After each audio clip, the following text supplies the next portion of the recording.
Jesus movie. It is truly a lost world. And it's in Brazil.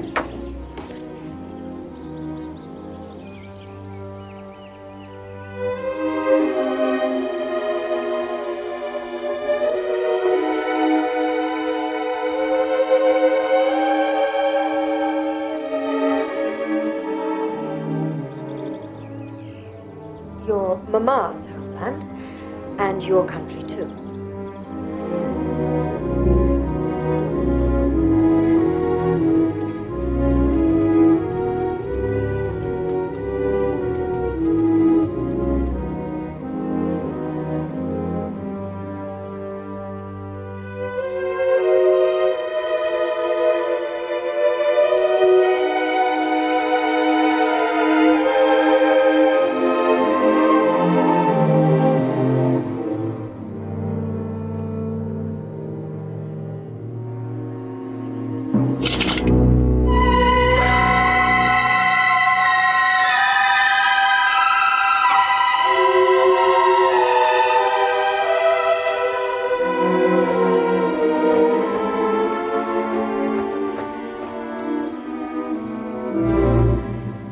Never allow yourself to love someone too deeply, Mr. Bates.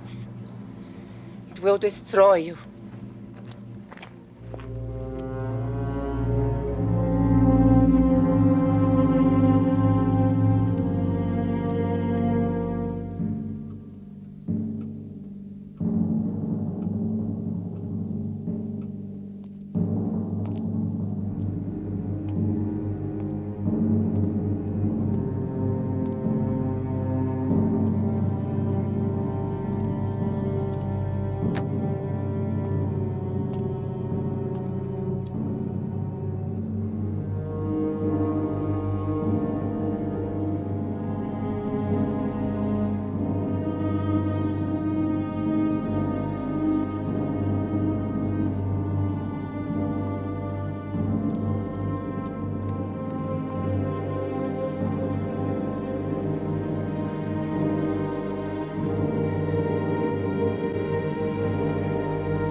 So you've come.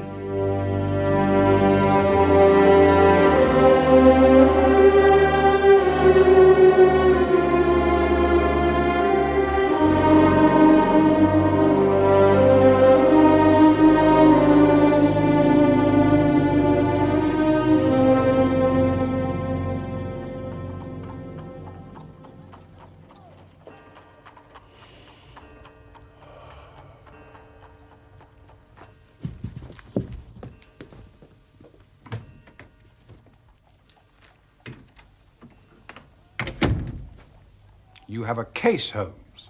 Ha! The faculty of observation is certainly contagious. It has enabled you at once to probe my secret. Yes, I have a case. After a month of trivialities and stagnation, the wheels move once more.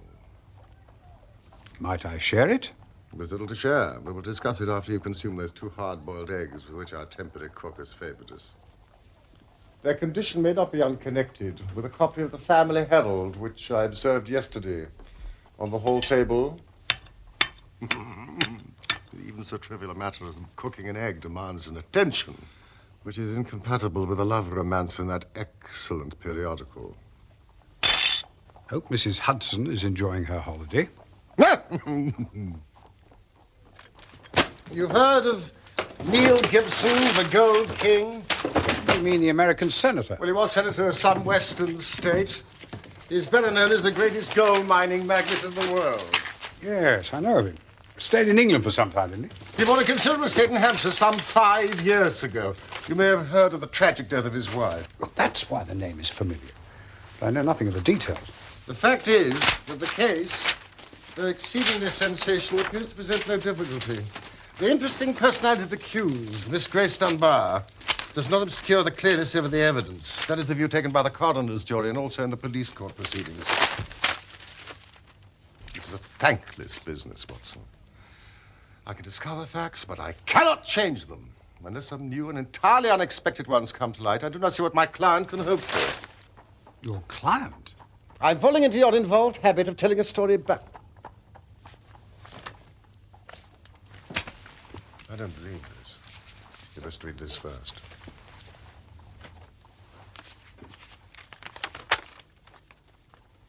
Dear Mr. Sherlock Holmes, I cannot see the best woman God ever made go to her death without doing all that is possible to save her.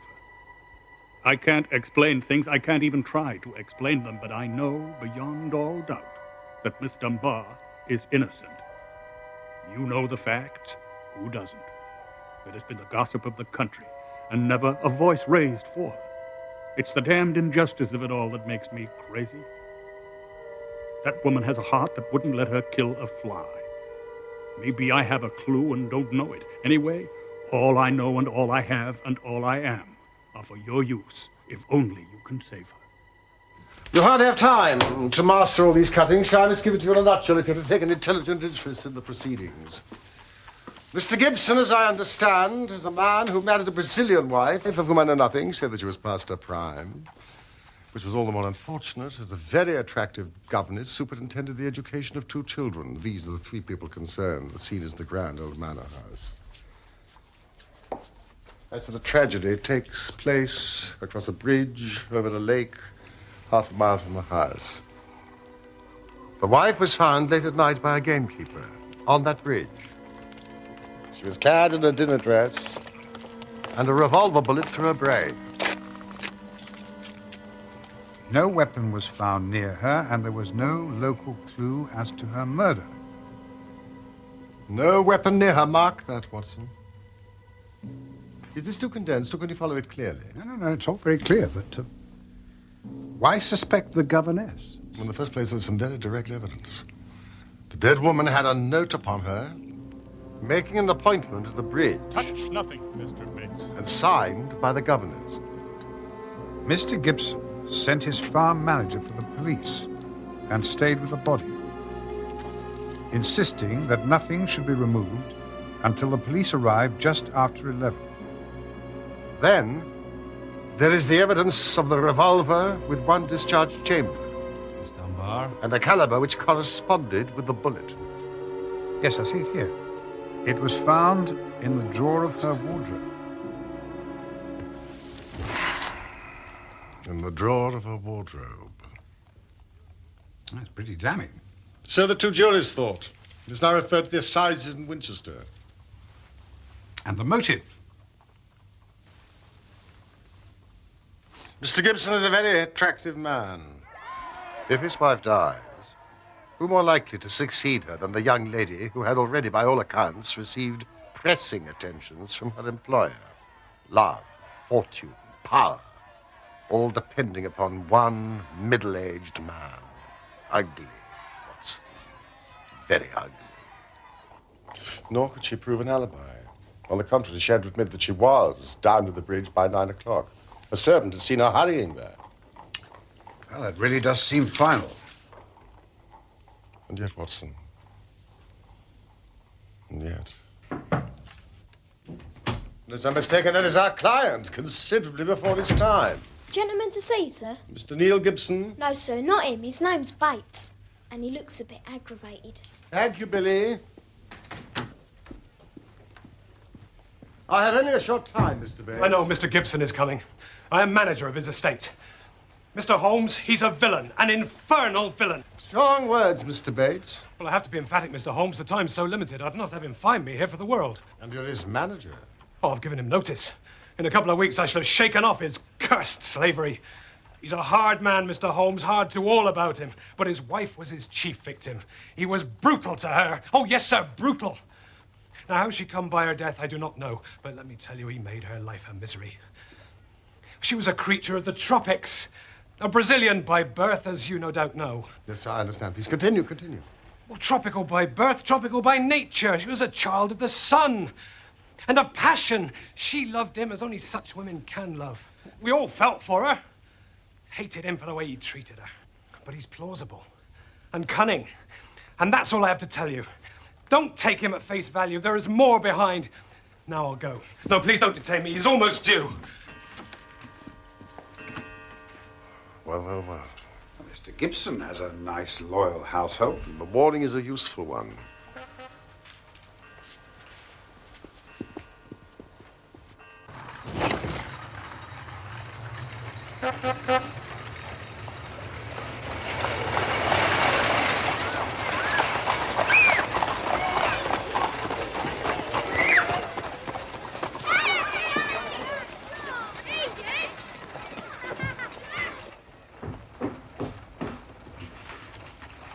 Mr. Gibson, straight upstairs, sir.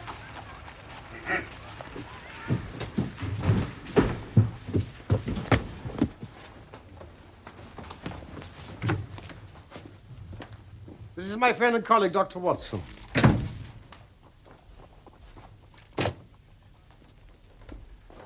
Now, let me say right here, Mr. Holmes, money is nothing to me in this business. You can burn it. If it's any use in lighting you to the truth, this woman is innocent. This woman has to be cleared. It's up to you to do it. Now, name your figure. My professional charges are at a fixed rate. I do not vary them, save when I remit them altogether. Well, if money makes no difference to you, think of the reputation. If you pull this off, every newspaper in England and America will be booming you. You'll be the talk of 2 continents. I do not think I'm in need of booming, Mr. Gibson. Please, let us get down to the facts. Well, you'll find most of the main ones in the press reports. I don't think I can add much to them, but if there's anything you'd wish more light on, well, I'm here to give it. Well, there is just one point. What is it? What are your exact relations with Miss Dunbar? I suppose you are within your rights. Maybe doing your duty in asking such a question, Mr. Holmes. We would agree to suppose so. Then I can assure you that our relations were always and entirely those of an employer towards a young lady whom he never conversed with or even saw, save when she was in the company of his children.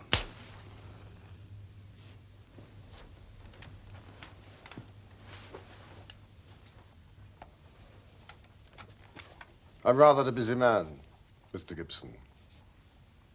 And I have no time or taste for aimless conversations. I wish you good morning. What the devil do you mean by this, Mr. Holmes? Do you dismiss my case? No, Mr. Gibson, I dismiss you. The case is quite sufficiently complicated without the added difficulty of false information. Meaning that I lied? I tried to express it as delicately as I could, but if you insist upon the word, I will not contradict you. Don't be noisy, Mr. Gibson. I find after breakfast any argument most unsettling. I suggest a little stroll in the open air, and some quiet thought will be greatly to your advantage.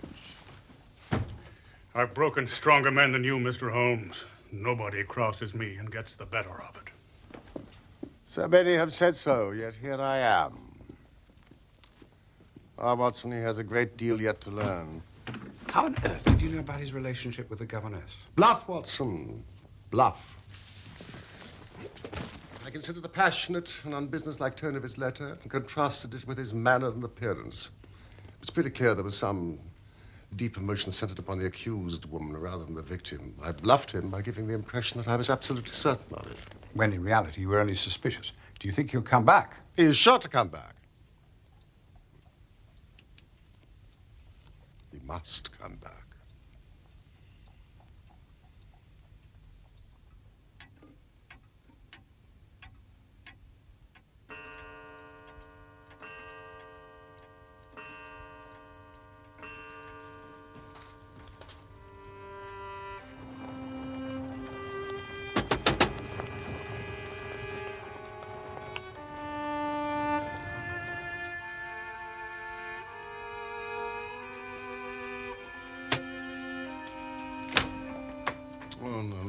Watson, I fear you will not improve any reputation I have acquired.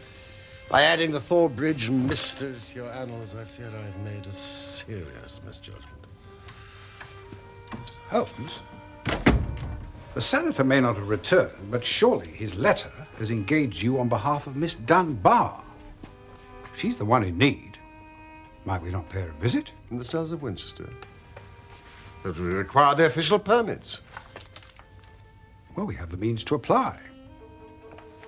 Of course, it may not be quite ethical. But practical, Watson.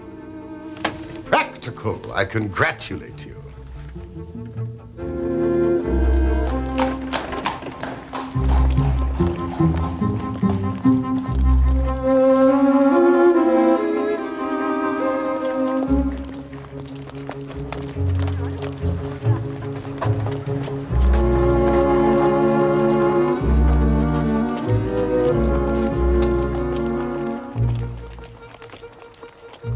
You solved our problem, Watson? Some officious little pipsqueak of a clerk queried both the letter and our Home Office permits. He demanded a personal authorization from Gibson himself.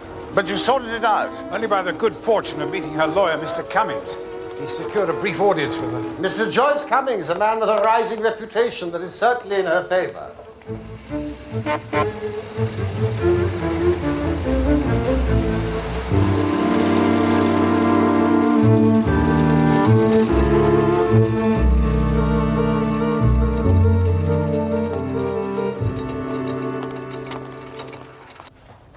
It really is providence to see you here, Mr. Holmes. Her trial is in 2 days, and I really am at my wit's end to find any evidence to save her. She'll admit to writing the note and keeping the rendezvous with Mrs. Gibson. She has little choice, but beyond that, I've advised her to reserve her defense. Quite so.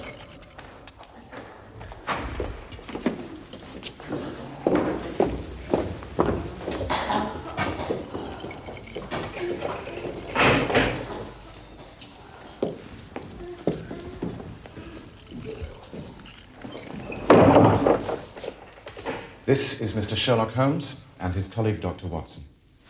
Your employer, Mr. Gibson, has engaged me to look into this unhappy matter. Oh, I'm very grateful to Mr. Gibson. It is incredible that the charge against me has been sustained. I thought the whole thing would clear itself up in the police court. My dear young lady, I beg of you to have no illusions. Mr. Cummings here will assure you. All the cards at present are against you. Mr. Gibson is convinced of your innocence, but it would be a cruel deception to pretend that you're not in very great danger. I will conceal nothing. What were the true relations between you and Mr. Gibson's wife? Permit? What permit? How dare you take this liberty, Mr. Holmes? Mr. Gibson. And you, Cummings. I did not engage you, sir, to conspire against me. These men are here under false pretenses. I did not authorize their visit. They're deceivers. I demand their removal at once. Mr. You've made a disturbance, Mr. Gibson, worthy of bedlam. I'll have you crushed for this, Holmes. Or it'll profit you nothing. Mr. Holmes. We are leaving, Superintendent. Mr. Cummings, for the moment, Miss Dunbar. You must put your faith in Sherlock Holmes. I'm sorry. Mr. Ferguson. There is an excellent exhibition of the museum across the street. I recommend it to you. The museum closes at 5. I hardly think it's a matter of a charge, Superintendent. A misunderstanding.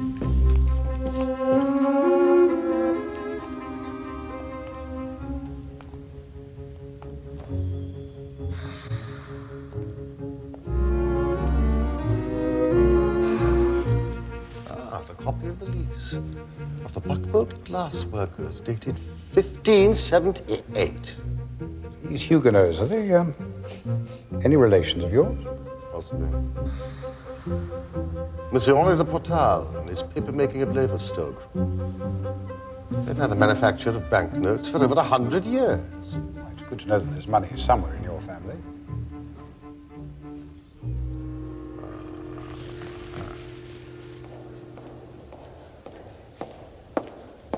Good afternoon, Mr. Ferguson.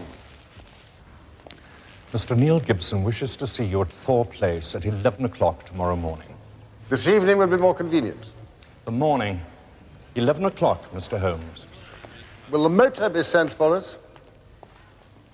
There is a train which will take you to Thor Village. Mr. Gibson is a busy man. He expects punctuality.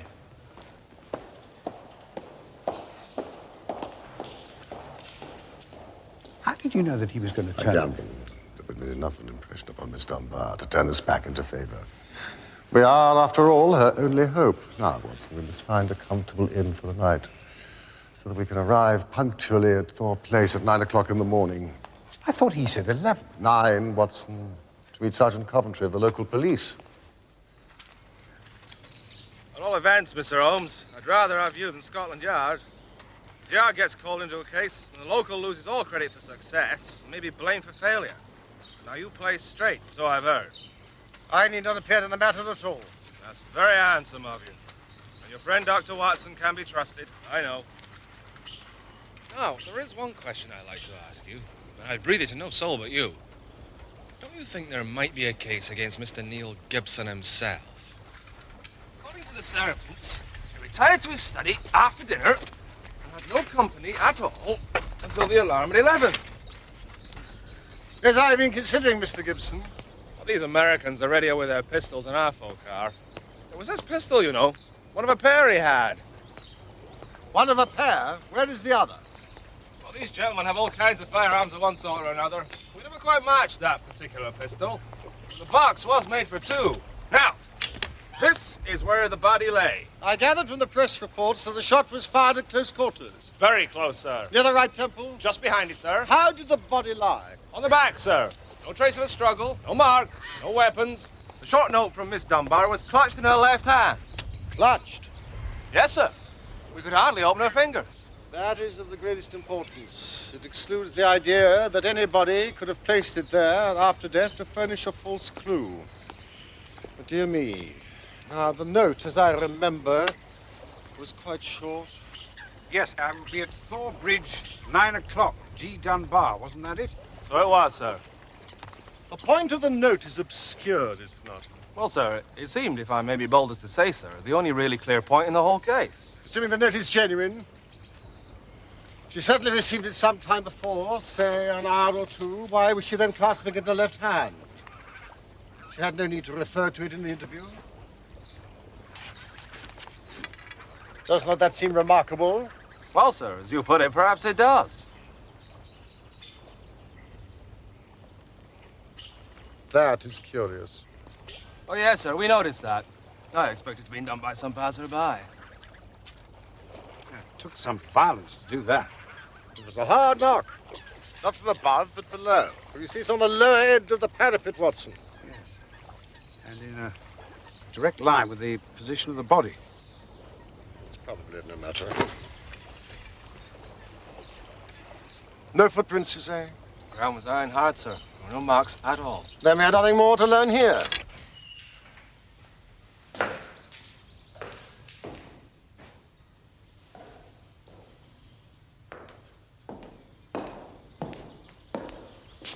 You are early, Mr. Holmes. It is often the case with punctuality, Mr. Ferguson. Mr. Gibson is in a meeting. He is not ready to see you. I'll take care of them, Ferguson.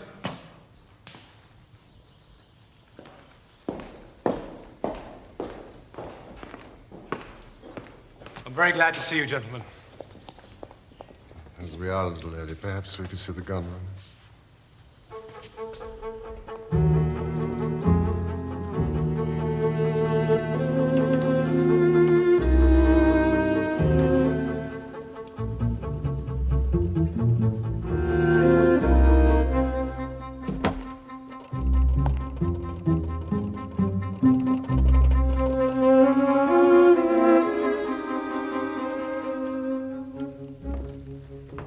Who has his enemies. Oh, yes. If you knew him and his methods.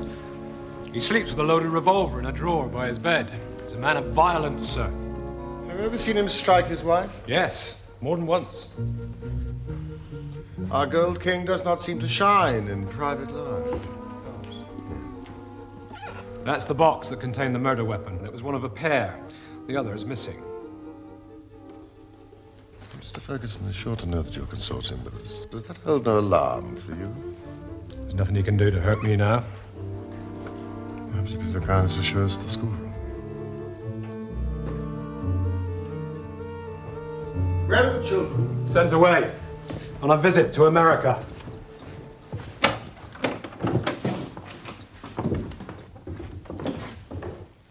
All right. Their Brazilian heritage from their mother's side. Miss Dunbar seemed to be a remarkable teacher. The children doted on her. See, Watson. The Ricardo Franco Hills. See those unscalable cliffs, which time and the foot of man have never touched, where monsters from the dawn of history might still roam. That's Martins, the Indian hunter. You know about him. His victims, women and children. Pitiful. Would you say that Maria Gibson was jealous of Miss Dunbar and her influence over the children? There was no love lost between them. But that was because she could see her husband was under the lady's spell, too. Get out of here, Bates!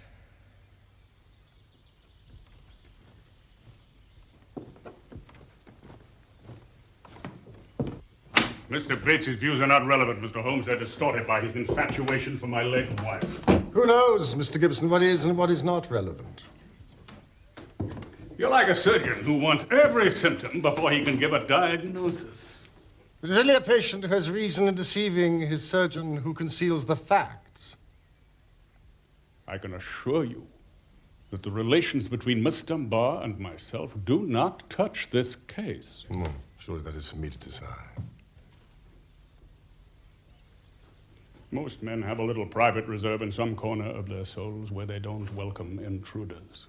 You burst suddenly into mine. What is it you want?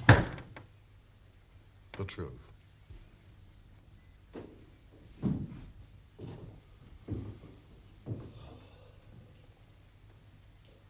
I met my wife when I was gold hunting in Brazil. She was the daughter of a government official in Manaus. Even now, as I look back with a colder eye, she had a rich, passionate nature.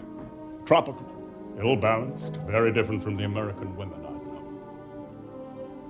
It was only when the romance had passed that I realized we had nothing, absolutely nothing in common. My love faded, but you know the wonderful way of women. Do what I might, nothing could turn her from me. If I've been harsh to her, even brutal, it was because I knew that if I could kill her love or if it turned to hate, it would be easier for us both. But nothing changed her. She still adored me in these English woods as she had adored me 20 years before on the banks of the Amazon. Then came Miss Dunbar. She is also a very beautiful woman, and I'll admit to you that I could not live under the same roof in daily contact with her without feeling a passionate regard for her. You blame me, Mr. Holmes? I don't blame you for feeling it. I should blame you for expressing it, since she was under your protection. Well, maybe so. I'm not pretending to be any better than I am. I guess all my life I've been a man that reached out his hand for what he wanted. And I never wanted anything more than the love and possession of that woman. I told her so. You did you? I said if I could, I'd marry her. But it was out of my power. Money was no object. I'd do all I could to make her happy, comfortable. Very generous of you. Now, see here, Mr. Holmes, I came to you on a question of evidence, not morals. I'm not asking for criticism. It is only for the lady's sake that I take on this case at all. Nothing that she is accused of is worse than what you yourself have admitted, that you tried to ruin a defenseless girl who was under your roof. You know, some of you rich men must be taught that all the world cannot be bribed into condoning your offenses. That's how I feel myself about it. Now, I thank God my plans did not work out. She'd have none of it.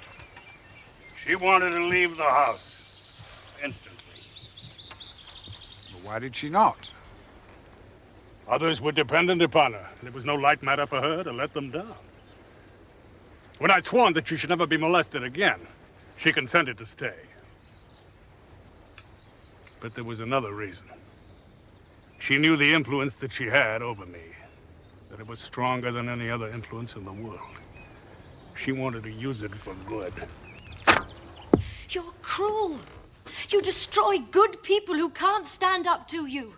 Not everyone shares your strength. Can't you see that? You call it a fair fight, but it isn't fair. She saw it different. She believed that a fortune for one man that was more than he needed should not be built on 10,000 ruined men who were left without the means of life. With your children, you show such tenderness and love. Treat the world in the same way. She found that I listened to what she said. So she stayed. And then this came along. Mr. Gibson, can you throw any light upon it? One explanation. I give it to you, Mr. Holmes, for what it's worth. There's no doubt that my wife was bitterly jealous. She might have planned to murder Miss Dunbar, or threaten her with a gun, and so frighten her into leaving us. Maybe there was a scuffle. The gun went off and shot the woman who held it. Yes, it is a possibility. It is the only alternative to deliberate murder. But she utterly denies it. What is against such a supposition? Miss Dunbar herself. We have just 1 day left before the trial. You must grant me permission to visit her once more. If ever in your life you showed your powers, Holmes, put them into this case. Now. But I cannot promise you that my conclusions will be such as you desire. Come, Watson.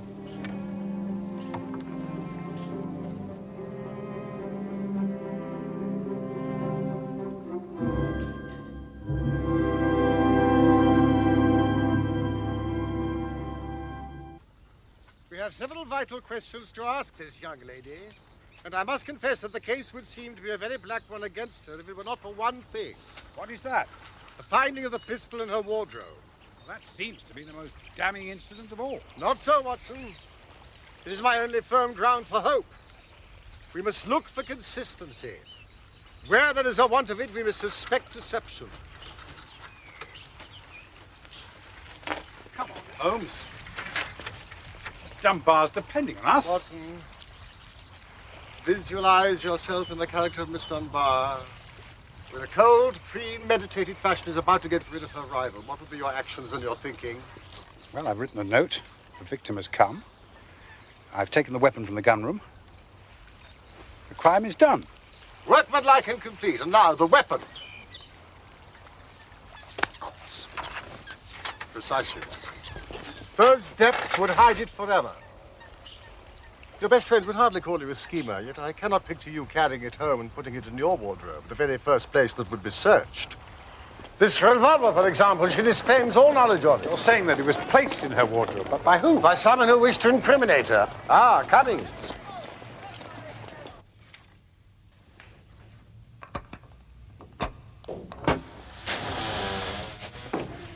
Ah, Miss Dunbar, we have had lengthy conversations with Mr. Gibson, and he has informed us of your relations with him and of your innocence in the matter. But you need not pain yourself with that part of the story. But we do need to know something of your feelings towards Mrs. Gibson. I had no wish to wrong Mrs. Gibson. But she loved her husband so vividly in a physical sense that she could hardly understand the mental, even spiritual tie which held him to me, or imagine that it was only my desire to influence his power for good which kept me under his roof. I can see now that I was wrong to stay. Nothing could have justified me in remaining where I was a cause of such unhappiness. My client may be loath to mention it, but she has managed to persuade Mr. Gibson to finance a mission of mercy to resettle tribes, in particular the Bororo Indians, who have fallen victim to unscrupulous gold and rubber prospectors. The venture is thriving. We saw your pictures in the schoolroom. Like so many of those warrior Indians, Mr. Gibson can sometimes give people a misleading impression. Now, Miss Dunbar, would you tell us exactly what happened that evening? I received a note from Mrs. Gibson in the morning. It implored me to meet her at the bridge after dinner. This note, did you keep it?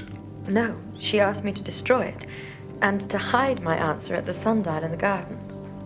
I saw no reason for such secrecy, but she was very much afraid of her husband, who treated her with a harshness for which I frequently reproached him.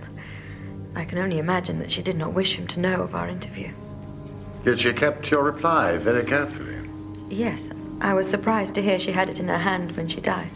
Well, what happened then? She was waiting for me. So, you have come. Never did I realize till that moment how much she hated me. Apesar dos seus ares de importância, você é uma putinha barata, viu? She was like a madwoman. I think she was mad, with the deep power of deception which insane people may have. You're cruel. You have no heart. You don't know how to love. You have no passion. How else could she have met me with unconcern every day? Sua puta inglesa! She was standing there on the bridge, shrieking her curses at me. English whore! Eu amaldiçoo o dia em que você nasceu! I curse the day that you were born! And yet, presuming that you met her death shortly after you left, you heard no shot.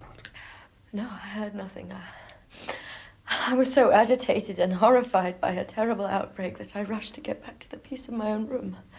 I was incapable of noticing anything that happened. Your own room. Did you leave it again before the next morning? Yes. When they brought the poor creature back to the house.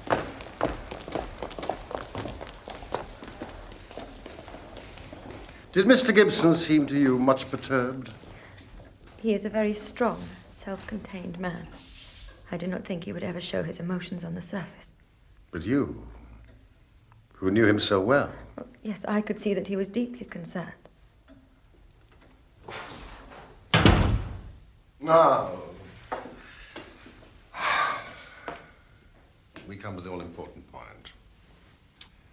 This pistol that was found in your room, you'd never seen it before. Never, I swear it. When was it found? Next morning, when the police made their search. Yes, among your clothes. Yes, at the bottom of my wardrobe in one of the drawers. You cannot guess how long it had been there. It could not have been there the morning before because I tidied out the wardrobe. So you're suggesting that someone came into your room and placed it there in order to incriminate you? It must have been so. When?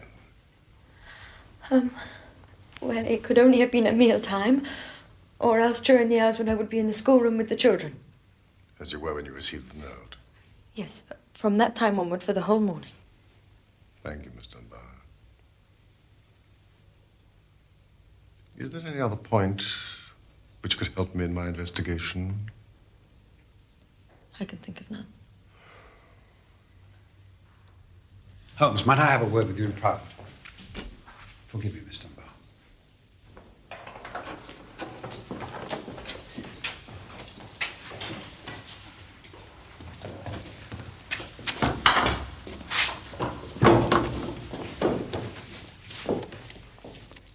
Holmes, I'd like to put to you my case for believing that Mr. Gibson is the murderer of his wife. We have a man who, by his own admission, is used to breaking people who stand in his path. Well, his wife stood in his path, but then Miss Dunbar rejected him. Now, what better than to kill the one and incriminate the other? To kill the two birds with the one stone, so to speak. You don't believe that Gibson's confession was sincere? Wasn't it Bates who said he was plausible and cunning? His confession was a clever means to put us off the scent. Think of it like this. He somehow discovers that his wife has arranged a meeting. During the day, he takes the two pistols from the box. One he conceals in the drawer of her wardrobe. After discharging one barrel, which he could easily do in the woods without attracting attention. He is alone all that evening. He sees Miss Dunbar return and grasps his opportunity. He commits the deed and flings the murder weapon far into the lake.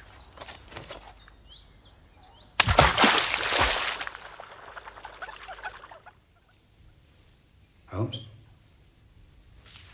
Holmes!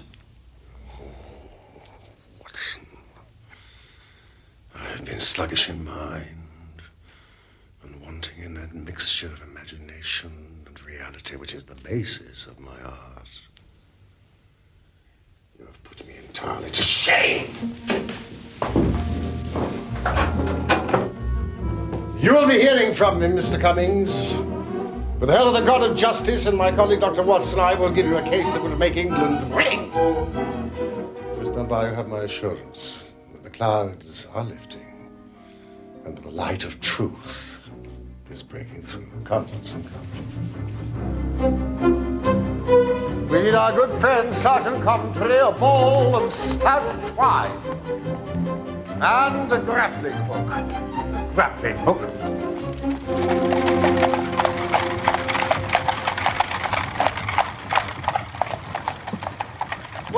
have some recollection that you go armed on these little excursions of ours. Just as well for you that I do. More than once, my revolver has been a good friend to you. You have little care of your own safety. Yes, I am inclined to be absent-minded in these matters. Do you have your revolver on you?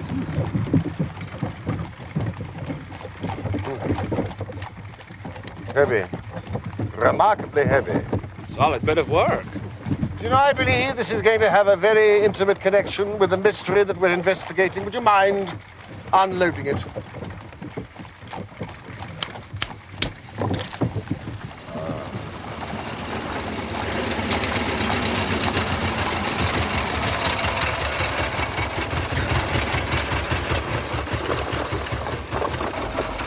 Will you be at home this evening, Mr. Gibson? I should have some news for you. You have half a day, Mr. Holmes.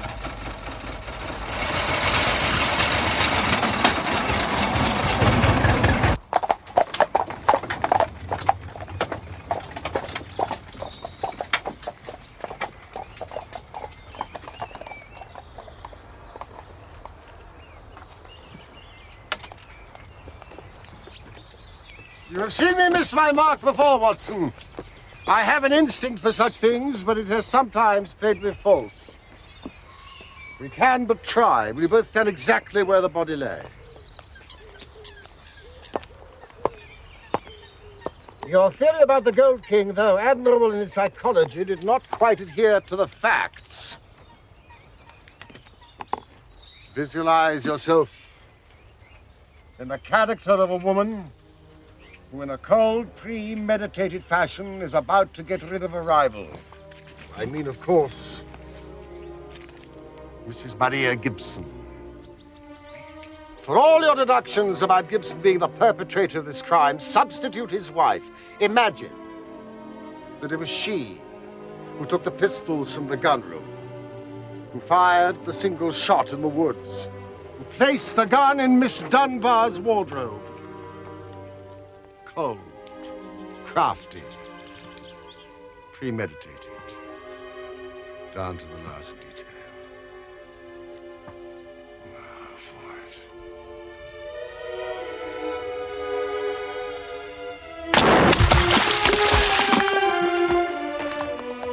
it. Was it ever a more exact demonstration? My revolver, Holmes.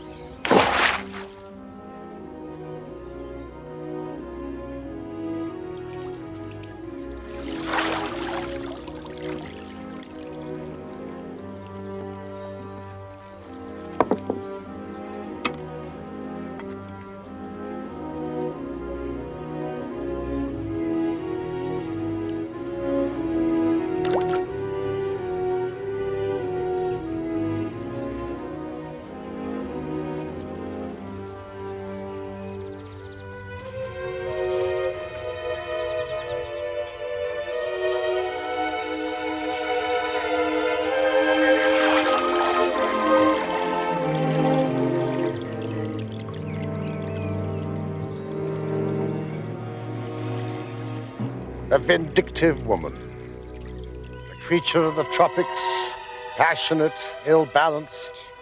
Disguising her own crime and fastening a charge of murder upon an innocent victim.